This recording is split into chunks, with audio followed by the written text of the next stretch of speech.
Hey guys, what is going on? It is Chris here once again, back with the NBA Fanduel Advice video for Friday, March 6th.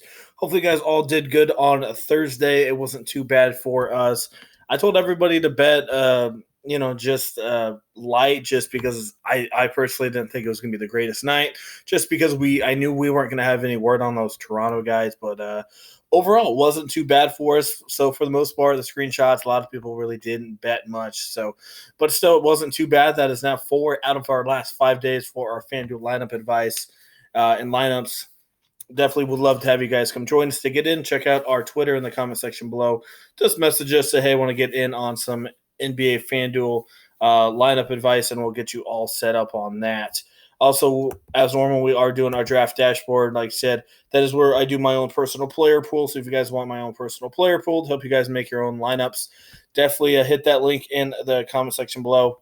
It has my player pool, plus it has all of these over here. They're optimizers, their own sleepers, so some other good tools to use as well. So, to get in on that, like I said, down there in the comment section below. Gonna try to make this quick once again because, like I said in the video yesterday, it seems like YouTube doesn't want long videos for some reason. So I'm going to go very quick through these games. Anyway, Atlanta, Washington, a lot of people are going to have this one for good reason. Right away, got to go Trae Young, solid option for sure. Beal, Kevin Herter, DeAndre Hunter, Cam Reddish will be back. I mean, like I said, you could stack anywhere from 2 to 3 of these guys. Collins, Davis, Bertans. I really like Bertans at cheap. Dwayne Dedman is going to start in this one. He should be back, so he could easily get you 20, 25 to 30. We know how he is. He does pretty good with Atlanta, and I don't think anyone will have him. So honestly, just pick and choose who you want. One of those games that I think everyone would be pretty good. No totals as of this morning, but at least probably 235 to 240 for that one. Oklahoma City and New York. If Mitchell Robertson is out, definitely look at Bobby Portis. Last game with no Mitchell Robertson. Portis played some pretty good minutes. It wasn't even that good of a matchup either against Utah. Still had 21 and 4 in 30 minutes. So if Robertson is out again, definitely look at Bobby Portis at 4,100. If Robertson's in, probably not really feeling him. That's mostly it for the most part. Maybe Randall, I guess, but I'm personally not really feeling any of these other guys. I think it could be kind of a slower game, and there's so many other good games out there. So Portis for me is the main guy I'm looking at there, only if Robertson is out. San Antonio and Brooklyn, Dinwiddie, he's definitely you can look at him. San Antonio really not good against point guards here recently. Also, another guy I like that's really cheap is DeJounte Murray. Aldridge is going to be out again, and look how Murray's been. He hasn't been that bad, $5,500. Been playing pretty good his last 3 games, so I don't mind putting in Murray, and I'm not too afraid of Brooklyn's defense. Levert could be worth a look. 67 is getting up there a little much for me. DeRozan, 35 to 36 in that one. And I think that is it. Trey Lyles is always worth a look, but he could take a dud on you. But as we know, Brooklyn not that great against bigs. So Trey Lyles, DeRozan in cash games, and then obviously Levert. Maybe a little bit of Levert. I do like Dinwiddie, and I do like DeJounte Murray. So those are the guys I'm picking from that one. Utah and Boston in this one. Brown and Hayward are going to be out once again. So may not be the best matchup, but Kemba Walker, a little bit more extra usage for him. Same as Smart, should still be solid. Daniel Theis, Jason Tatum. Like I said, they're not in the greatest spot, but, that's a lot of usage to go. So, I think it could be a half decent game. So I don't mind maybe a little bit of Walker and Tatum and maybe Theis, but I don't know if you really need him too much. Miami and New Orleans, up pace spot for Miami. They're not that great on the road, so this one could be a very competitive game. Anyway, don't mind Dragic. If you have to go Dragic or Murray, it's honestly up to you. They both are, gonna score about the same amount of points. Dragic is coming off the bench. So, don't mind Dragic. Had a bad-ish one, I guess, against Milwaukee. But besides that, dude's been playing pretty good minutes, solid all the way around. So I guess Dragic's more safe than Murray, but both of them are still pretty good spots there. Don't mind Butler. He's been trash, but maybe he does half decent. You can look at Duncan Robertson. He might get you 22, 23 fancy points there. And that's mostly it. That's all I'm really looking at there in that one. All right, Indiana and Chicago. Chicago's going to be once again injured without Zach LaVine. If Brogdon doesn't play, Indiana has a lot of injuries. Brogdon, Oladipo, TJ Warren, a lot of these guys are injured. So if those guys are out, Aaron Holiday, Justin Holiday comes into play.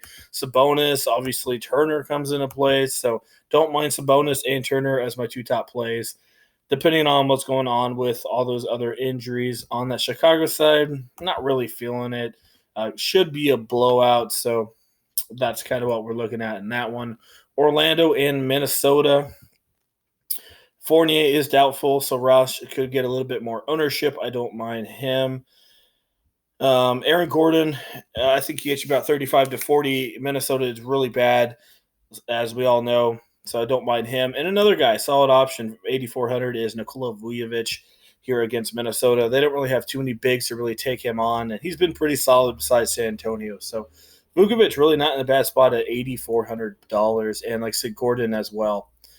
Memphis and Dallas in this one. Luka Doncic is game time decision with his illness. Hopefully we get word on him.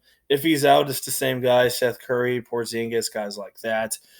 Tim Hardaway and Dorian Finney-Smith are both game time decision.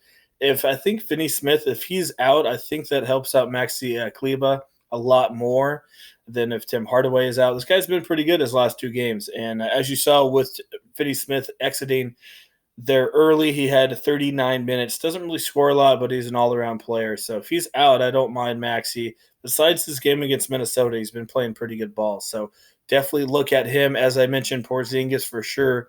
He'll be very popular if Luka Doncic is out, and that's what we're looking at there. Jay Morant, maybe 30, 34. That's up to you, but I'm feeling more Dallas side here in this one. Portland and Phoenix, you can go look at Damian Lillard. He's still 9,000. Phoenix does suck really bad against that point guard position.